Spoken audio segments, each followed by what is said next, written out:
Greetings and welcome to the second episode of Drawing, etc. while reading Pratchett, or D.E.R.P for short, where I read the Discworld series in a published order and then do something art related based on the book I just finished.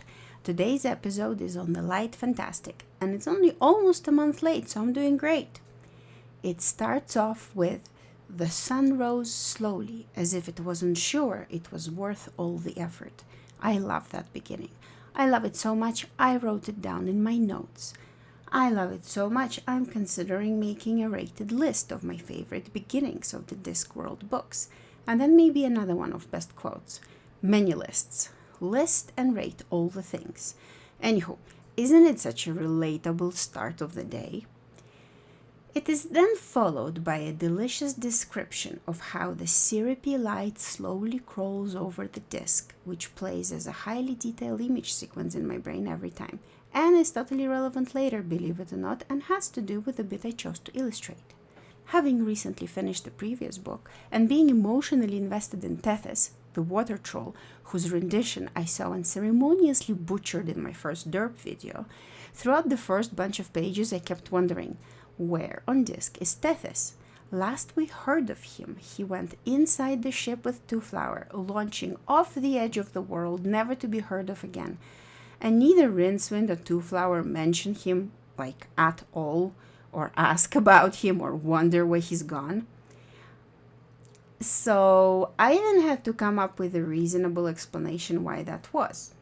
And it's not because Pratchett completely forgot about him, but because the big spell that rose from the octavo and swept through the disc, accidentally turning the librarian into his new and improved banana-ladding form, put everyone that fell off the world onto the world they belonged to.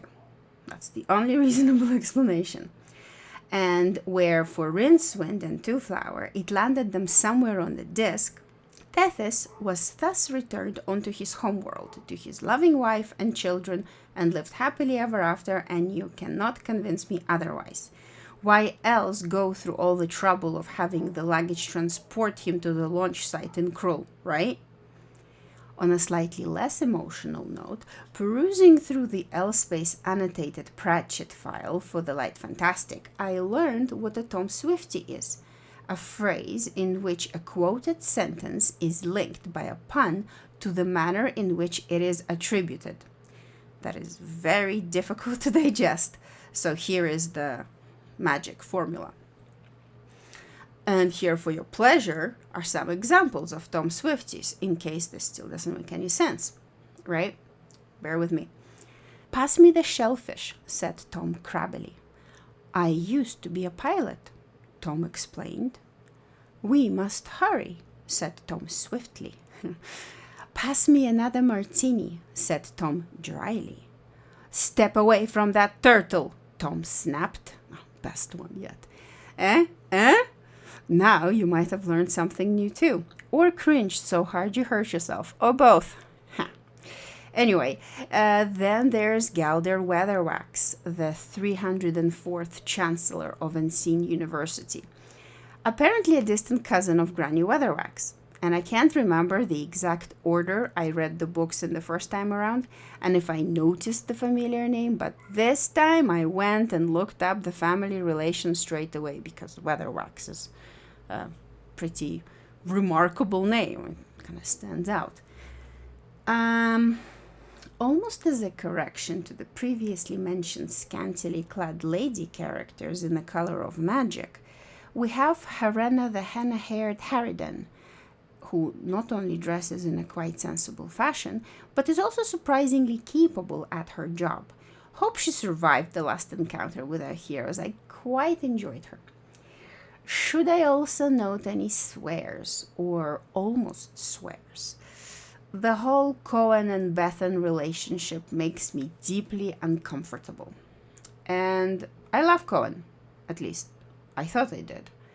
But the age difference, for those of you who haven't read the books and totally should, Cohen is 78 to 79 years old, and Bethan is around 23. Yeah, I guess it's supposed to be funny. It might have been funny 40 years ago. I don't know.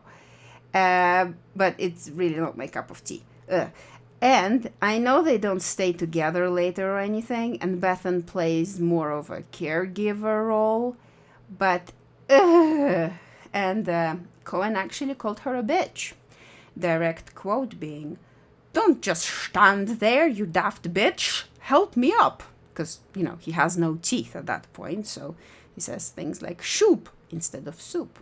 It's hilarious. There are some more gross jokes about her keeping up with him and stuff sexually. I don't like it. Come to think of it, maybe I don't love the light fantastic Cohen, the pervy old man who's looking forward to bedding a girl young enough to be his great-granddaughter. Does he become better in The Last Hero? I hope so. I think he does. I've read it quite a while ago. Guess I'll just have to read on and find out. We also meet Isabel, I think that's how it's pronounced, Death's daughter, so that's nice. She's a bit creepy here, but it's somewhat understandable, living in Death's realm and all, and not really seeing other people. Wonder if the name is connected to the biblical Jezebel in any way, because I haven't found any mentions of that in the L space. Overall, I think I liked this second book a lot more than the first. There was a lot less meaningless death of random characters, more reasonably dressed women, and, of course, baby turtles. Although I was really, really sad when Two Flower gifted the luggage to Rincewind for some reason, it felt like betrayal, very cold-hearted of Two Flower, like gifting your loyal dog to someone else just because you don't have an active use for it anymore. Poor luggage. As far as the drawing goes, this is Rincewind talking to a bunch of rocks, who are actually trolls. The trolls have a prophecy about the wizard that they have to help at some point in the future, and they are somewhat doubtful about the wizarding abilities of this one. Those are the wrong kind of troll, as Pratchett later changes them a bit, so I felt a bit more free with their looks. Plus, I really wanted to draw some butts. My big challenge for this one was attempting a moonlit scene. Rate my success. I've not quite succeeded in my opinion, but I'm very slowly making progress towards not being terrified by colors and lighting, so yeah. I talked a lot more about the book in this video, but it's still not a review or anything. Are any of you guys watching at all tempted to pick up these books if you haven't already? Or have any book readers stumbled upon these videos? What changes would you like to see in here? Let me know. And I think that's it. All done with this one. Next up is Equal Rights. I'm Offski. Bye!